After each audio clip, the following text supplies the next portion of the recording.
ভোলার চরপেশন উপজেলা স্বাস্থ্য কমপ্লেক্স তীব্র বেড সংকটের পাশাপাশি নষ্ট সিলিং ফ্যানের কারণে চরম ভোগান্তিতে পড়ছেন রোগীরা।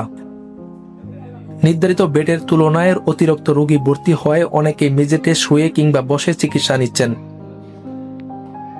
আর তীব্র গরমে নষ্ট ফ্যান পরিস্থিতিকে আরও অসহনীয় করে তুলেছে।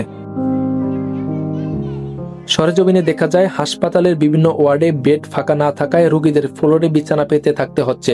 এর মধ্যে বেশিরভাগ সিলিং ফ্যান নষ্ট থাকায় বাতাসের অভাবে রোগী ও স্বজনদের কষ্ট আরও বেড়েছে। বিশেষ করে শিশু, নারী ও বৃদ্ধ রোগীরা সবচেয়ে বেশি ভোগান্তিতে পড়েছেন। ভর্তিকৃত এক রোগীর স্বজন বলেন, বেড না পেয়ে মেঝেতে থাকতে হচ্ছে, তার উপর ফ্যান চলে না। 200-র বেশি সার্ভিস ও ফিচারে লেনদেনের সব বিকাশ অ্যাপে সম্ভব। গরমে রোগীকে রাখা খুবই কষ্টকর হয়ে গেছে। চারটা ফ্যান চলে না, তো এটা অফিসে যে ইলেকট্রিকের কাজ করাইবো, ইলেকট্রিক মিস্ত্রি আসতে বলছে, আসে নাই। আর অন্যান্য সবগুলো চলে, চারটা আর একটা 5টা চলে না।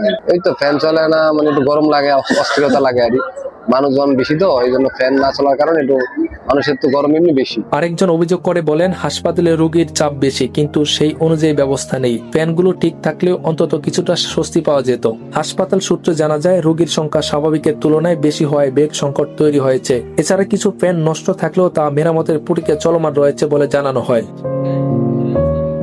এদিকে স্থানীয়দের দাবি, দ্রুত বেড সংখ্যা বৃদ্ধি ও হাসপাতালের অবকাঠামো সমস্যা সমাধান না হলে রোগীদের দুর্ভোগ আরও বাড়বে।